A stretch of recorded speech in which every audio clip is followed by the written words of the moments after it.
జై శ్రీమన్నారాయణ. నేను మీ icon astrologer Gattupalli Suresh Babu. మనకి జై శ్రీమన్నారాయణ. నేను మీ ఐకాన్ ఆస్ట్రాలజర్ గట్టుపల్లి సురేష్ బాబు. మనకి సెప్టెంబర్ మాసం 2026 సంవత్సరం మిథున రాశి. ఈ మిథున రాశి వారికి ఏలినాటి శని అనేది కొంతమేర బాధిస్తుంది. శని భగవానికి అశుభ దృష్టి అనేది కొంతమేర ఉంది. వీళ్ళు ఆల్రెడీ సెన్సిటివ్ పర్సన్స్. వీళ్ళు ఆల్రెడీ ఏ పని చేసినా కూడా ముందుకి వెళ్ళలేనటువంటి పరిస్థితి. అలానే ఈ మిథున రాశి వారు ఎవరైనా ఎక్కడైనా దగ్గర అయ్యారనుకోండి, ఆ దగ్గరైంది పెద్దగా దూరం చేసుకోరు వీరెవరిని కూడా. మంచి మనసు, మంచి మనస్తత్వం, ఎదుటి వాళ్ళని అర్థం చేసుకునే సద్గుణాలు అన్నీ కూడా ఈ మిథున రాశి వారి సొంతం అని చెప్పొచ్చు.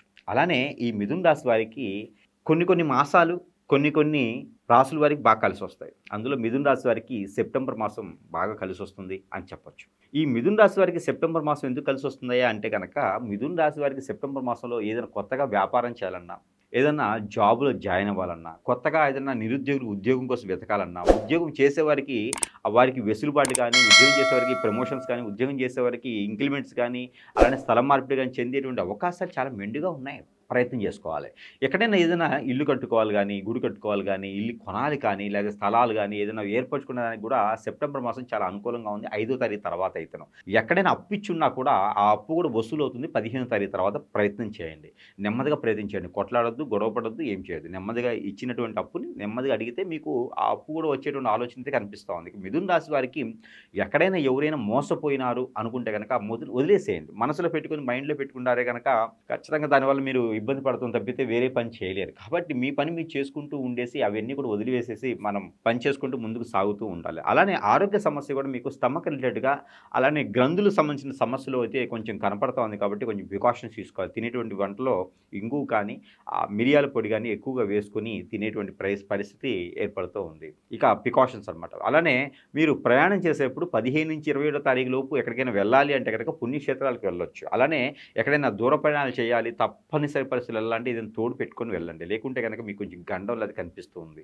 అలానే ఈ మాసంలో మీరు సెప్టెంబర్ మాసంలో ఏదైతే ఉందో ఈ మాసంలో ఏదైనా కొనాలన్నా చేయాలన్నా కొంత ఆగండి. ఎందుకంటే మీ పైన నరదిష్టి, నరఘోష కొంచెం ఎక్కువగానే కనపడుతూ ఉన్నాయి. ఇకపోతే మీకు ఎన్నో రకాలైనటువంటి వనరులు కానీ, అవకాశాలు కానీ కొంచెం బాగానే కనిపిస్తున్నాయి. కాబట్టి ఆ వనరులు, అవకాశాలు వచ్చేటువంటి దారి, అవకాశాలు వచ్చేటువంటి ఒక సమయం అన్నీ కూడా మీకు వేచి ఉన్నాయి. 7వ తారీఖు నుంచి 15వ తారీఖు సెప్టెంబర్ మాసంలో మీకు ఎన్నో రకాలైనటువంటి అవకాశాలు రాబోతున్నాయి. పార్ట్నర్షిప్ వ్యాపారాలు పెట్టకండి.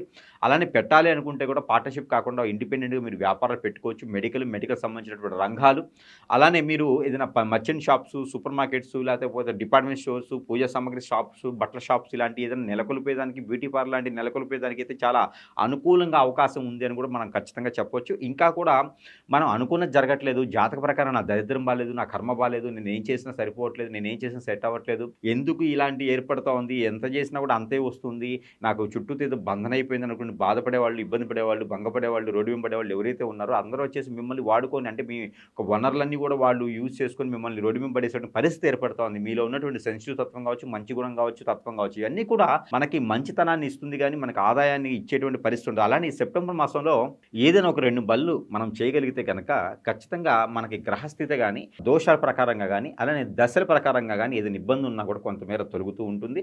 ఆ తర్వాత మనకి ఏం చేయాలి ఏంటి అనేది ఆలోచన వస్తుంది. దాని తర్వాత మిథున రాశి వారికి ముఖ్యంగా ఏదైనా సరే మన మంచితనము, మన నేతృత్వము, మన చలాకీతనము చూసి తట్టుకోలేక ఇవన్నీ కూడా మీ పైన ఏదైనా హిప్నాటిజము, బ్లాక్ మ్యాజిక్, వశీకరణం, భాగముఖి చేయించేటువంటి పరిస్థితి కూడా జనానికి కనిపిస్తుంది. కాబట్టి కొంచెం మెలకువగా జాగ్రత్తగా అయితే ఉండడం అత్యవసర పరిస్థితి. ఇకపోతే మీకు ఏదైనా పరిష్కార మార్గం కావాలంటే కనుక చిన్నపాటి పరిహారాలు కూడా చేసుకోవచ్చు. ఆ పరిహార నిమిత్తం ఏమిటంటే కనుక ప్రతి నిత్యం కాకపోయినా వారంలో ఒకసారైనా సరే సుబ్రహ్మణ్య స్వామికి అభిషేకం చేసుకోండి, నాగపటికల దగ్గర అభిషేకం చేసుకోండి, చలివిడి నైవేద్యం పెట్టండి. అలానే కనుక ప్రతి నిత్యం కూడా మీరు స్నానం చేసే నీటిలో ఉప్పు కానీ, కర్పూరం కానీ, దాల్చిన చెక్క కానీ, లవంగ కానీ, ఇలాచీ కానీ ఇలాంటిది ఏదైనా వేసుకొని ఒక చిటికడు స్నానం ఆచరించండి. మీకు నరదిష్టి, నరఘోషే కాదు ఎన్నో రకాలైనటువంటి ఇబ్బందులు లేకుండా ఉండేలాగా ఉంటుంది. ఈ సెప్టెంబర్ మాసంలో మిథున రాశి వారికి చాలా అద్భుతంగానే ఉంది అని మాత్రం చెప్పొచ్చు.